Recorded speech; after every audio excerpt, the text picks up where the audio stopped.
આજે કેન્દ્ર સરકાર દ્વારા 2026-27 વર્ષનું બજેટ દેશના નાણામંત્રીએ જે રજૂ કર્યું, દેશના લોકોને અને ગુજરાતના લોકોને ખૂબ આ બજેટ ઉપર આશા અપેક્ષાઓ હતી, પણ તમામ આશાઓ જ્યારે ઠગારી નીવડી છે ત્યારે આજે દેશના નાણામંત્રીએ 53.5 લાખ કરોડનું જે બજેટ દેશની સમક્ષ રજૂ કર્યું, તેમાં ખાસ કરીને ખેડૂતોની ખૂબ મોટી આશા અપેક્ષા કેન્દ્ર સરકાર ઉપર હતી.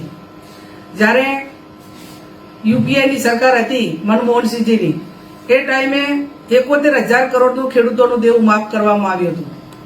આ સરકાર જ્યારે ચૂંટણી હોય, ત્યારે રાજ્યની ચૂંટણી હોય કે કેન્દ્રની હોય, ત્યારે ખેડૂતોને ડબલ આવક માટેના વાયદા આપે છે, એમને અનેક લોભામણી લાલચો આપે છે, પણ જ્યારે બજેટમાં આપવાનું હોય ત્યારે માત્ર ઠીંગો આપે છે, એમને કોઈ રાહત આપવામાં આવતી નથી.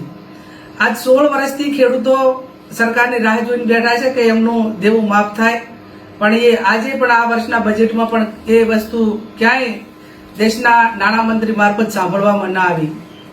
ગઈ વખતે 2025-26ના વર્ષમાં ખેડૂતોને જે 3 લાખ રૂપિયા કેસીસી ધિરાણ આપવામાં આવતું હતું, તે વધારીને 5 લાખની જાહેરાત કરવામાં આવી, પણ આજે 1 વર્ષ પૂરું થઈ ગયું, એનો એક પણ અમલ થયો નથી અને એક પણ ખેડૂતને દેશનાને 5 લાખ રૂપિયાનું ટૂંકી મુદતનું ધિરાણ એ કોઈ પણ બેંક મારફત આપવામાં આવ્યું નથી.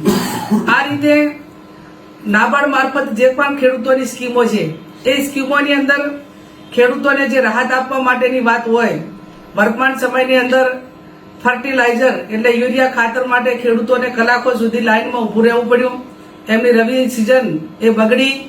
આ વર્ષમાં પણ એની સામે કોઈ જોગવાઈ નથી, એટલે આવનાર સમયમાં પણ ખેડૂતો માટે કેટલી મુશ્કેલીઓ થશે એ આવનાર સમય જ બતાવશે. એવી જ રીતે આ બજેટની અંદર જ્યારે ખેડૂતોલક્ષી યોજનાઓની જે જોગવાઈઓ કરવામાં આવી, તે પણ માત્ર નહીવત કરવામાં આવી છે.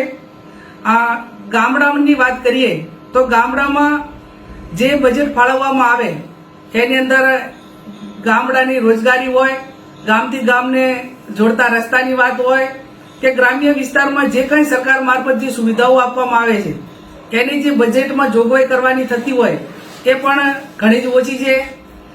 ગ્રામ્ય વિસ્તારના લોકો એ સવારથી કરીને સાંજ સુધી જીએસટી મારફત જે ચીજ વસ્તુ ખરીદે એનો લાખો કરોડો રૂપિયાનો જીએસટી ભરે છે, પણ એના સામે વળતર એ ગ્રામ્ય વિસ્તારના લોકોને બિલકુલ કંઈ આ બજેટમાં આપવામાં આવ્યું નથી.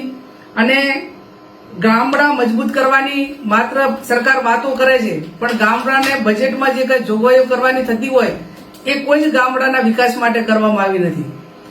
રોજગારીની વાત કરીએ તો સમગ્ર દેશનો યુવાન હોય ને ખાસ કરીને ગુજરાતના યુવાનો માટે કહીએ તો વર્તમાન સમયમાં ડાયમંડ જેવામાં પણ મોટી મંદી હોવાના કારણે જે હીરા ઘસિયા હોય એમને ઘણી મુશ્કેલીઓ પડી રહી છે.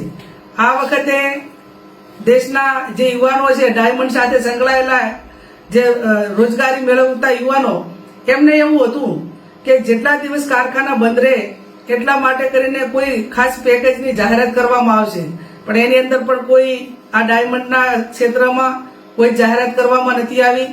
ગ્રામીણ રોજગારી માટેની વાત હોય તો એ પણ કોઈ જ એની અંદર કોઈ જોગવાઈ કરવામાં નથી આવી. એટલે ઓલ ઓવર એમ ગણવા જઈએ તો ખેડૂતોની વાત હોય, યુવાનોની વાત હોય, અને દેશના નાણામંત્રી એક મહિલા છે અને મહિલાના નાતે દેશની મહિલાઓને પણ આ બજેટ ઉપર ખૂબ મીટ માંડીને બેઠા હતા કે મહિલાઓને કંઈક રોજગારી માટેની તકો ઊભી કરવામાં આવશે.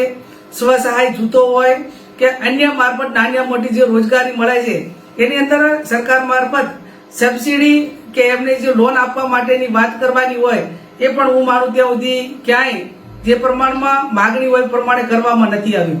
તો ખાસ કરીને આજના બજેટની અંદર અનેક પ્રકારની ગ્રામ્ય વિસ્તાર હોય, શહેરી વિસ્તાર હોય અને જે આરોગ્યને લક્ષી જે કંઈ આપણી જે યોજનાઓ છે એ યોજનાઓમાં મોટા ભાગના જે હેલ્થ સેન્ટર હોય, પીએચસી હોય, સીએચસી હોય, તો ગ્રામ્ય વિસ્તારમાં આજે પણ એનાથી લોકો સેવાથી પણ વંચિત છે.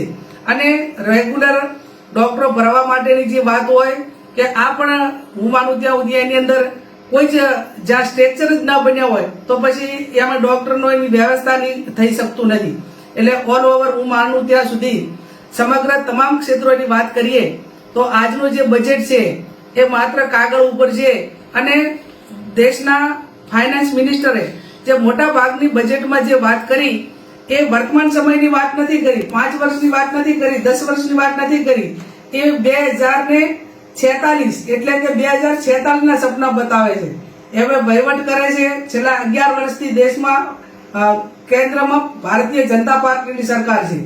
એમને 11 વર્ષની અંદર જે કરવાનું હોય નથી કર્યું અને હજી 2046 ના સપનાનું ભારત બતાવે છે. એટલે ઓલ ઓવર હું માનું છું ત્યાં સુધી દેશના લોકોને જે આશા અપેક્ષા હતી એ આ બજેટની અંદર બધી જ ઠગારી નીવડી છે, એમને અંતે નિરાશા સાંપડી છે. એટલે આ બજેટ એ ગ્રામ્ય વિસ્તાર કે લોકોને ગરીબ કે મધ્યમ વર્ગના લોકો માટેનું નથી, પણ ક્યાંક ને ક્યાંક ઉદ્યોગપતિઓ માટેનું બજેટ હોય એવું મને આજનું આ બજેટ લાગ્યું છે.